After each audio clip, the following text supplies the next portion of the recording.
Hey everyone, how's it going? This is Thomas J. Slaughter. I'm the President and CEO of SICG. And a question that a lot of clients, prospective clients, and people who just know me in general ask all the time is, Thomas, what is the best platform to build a website on? And typically what they're really asking is, do I build a website on WordPress or do I build a website on a website builder like Squarespace, Weebly, Wix, or something like that? And my answer to that is, well, all depends. Are you trying to build just a simple blog site, maybe informational site, or just a quick website you can just build that's really easy to put together? Then I would say maybe you should go with the website builder like Wix or Weebly or Squarespace. However, if you're looking to build something that's a little bit more robust, that digital downloads are important to you, you want to have a lot of functionality, you want to be able to have a lot of animation going on, then if that's the case, I'll tell you go to WordPress. So what I end up doing here real quick is I actually built my company's site on both WordPress as well as Squarespace, which Squarespace is a website builder site. And what I probably will touch on here, just a few pros and cons, and let you just see a little bit under the hood. And if you have any questions, feel free to reach out to me, shoot me an email, connect to me through LinkedIn. I'll make sure I leave that information at the end of this quick video. So the great thing I think about what I like about WordPress is the flexibility. It has a lot of functionality and flexibility to basically do what you want. And how's that typically done on the back end is through a lot of plugins and a lot of coding. And what I mean by a plugin, for example, is a piece of software that you connect to your website that can do something like create a nice robust animation, a really nice form. And I'll kind of give you an example here of a plugin that I used. So we built this website not too long ago for a company in Ohio. And here it is, we scroll down, something that they liked or wanted was something to pop out. And as you kind of saw the spin on the form, first the form was custom built, then I put a spin on it to make it really nice. So those are some of the kind of cool things that you could particularly do. And if you kind of look here on our website, the nice flexibility here is on my banner.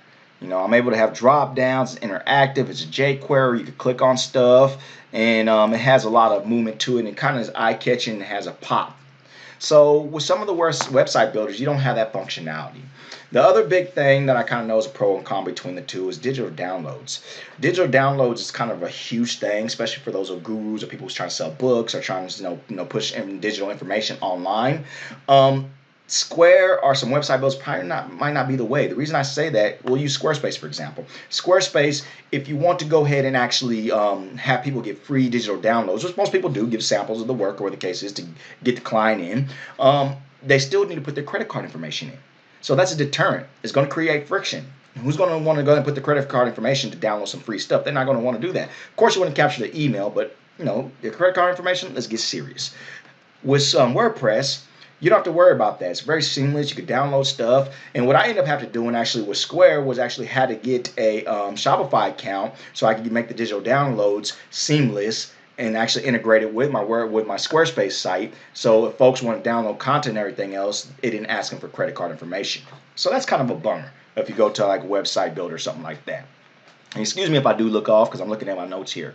Another quick, nice, I think, kind of a difference, and I'm not going to say a advantage or disadvantage, is that with something like Squarespace, the management is so much easier if you're using a website builder.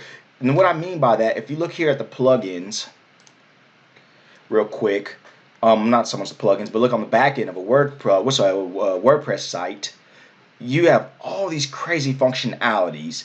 But more importantly, you have to keep stuff up to date. You have to truly manage it, massage it. As you see right here, I got a few updates that needs to be done on this website. And actually, I did just updates just yesterday. These are just fresh new updates that I got to kind of keep on doing. Also, WordPress itself, the platform has to do an update. Then it could potentially break parts of your website. There's some potential there. And you're going to maybe have some advanced coding to fix it, and it can get very costly.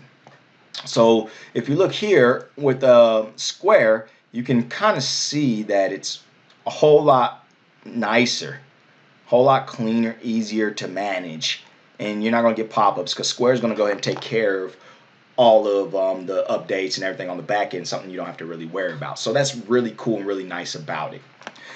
Next kind of thing, pro and con, I really want to talk about is pricing. Now, what's really cool about WordPress is the cost, if you're doing it yourself, of WordPress is significantly less than the cost if you went to a website builder like Wix, Weebly, or Squarespace. And what I mean by that, for the first year when you build a WordPress site, you're going to purchase something that's called a template of some sort like that. And with this particular template, maybe 60 bucks it costs you. And the template is basically the design of your website, unless you're going to design from scratch, which most people don't do today, unless they're going to spend a lot of money.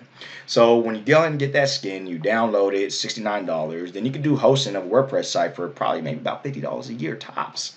Well, not tops, but about $50 a year. You can get pretty expensive. You get up there, but for me, that's fair enough, and you're going to get a good hosting company. With that, however, if you do a Squarespace, and let me kind of back it up real quick, well, WordPress, I'm sorry. If you're looking at WordPress, you're talking again about $150 all in the first year. Then after that, it's probably about $40, $50 a year after that, if you're maintaining yourself. However, if you have somebody, a developer, everything, it can get costly because it takes a little bit more to manage. Now with a Squarespace or a website builder like Wix or Weebly, you're going to probably start in on the low end about 140 bucks a month. 140 bucks a year, and it's going to probably get up to $500-$600 a year to host that particular site with that company. So again, it all depends what you're thinking here as far as pricing structure. If you're looking to build the WordPress yourself, then you're looking about a 140 in. It could get a little expensive if you have somebody else develop it.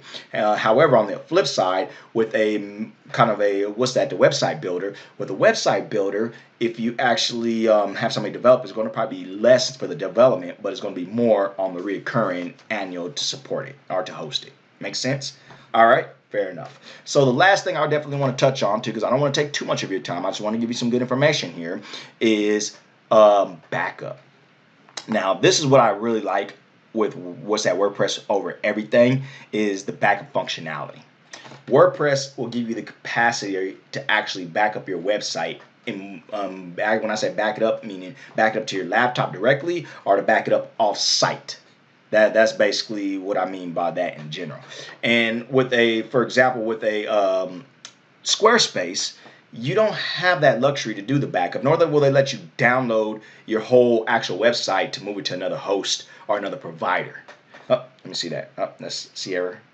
Sorry. So I'm sorry. Let me clock her off real quick. I'm sorry. So in any case, with that kind of being said, so you're kind of stuck on that platform of Square. You can't move it to another account. You can't download it. You can't do much with it when it's there, stuck. However, with a WordPress site, if you want to move it to another host, if you want to download, save it for later, if you want to build it on your computer and move it, you have it. You can do it. You have at it. It's very flexible, can move however you want. So with that kind of being said, I'm going to go ahead and sign off. I know I took a little bit more time than I really want to. I was trying to keep this under 6 minutes, but it's some good information.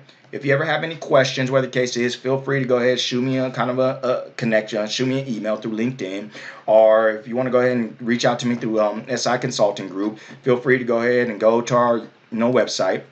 And that's siconsultinggroup.com. You can go ahead and give us a call at our number, or you can shoot a quick email on through the request callback. Really easy to go and get a hold of. We're definitely here to help you. So again, thank you very much, and we'll catch you next time. Peace.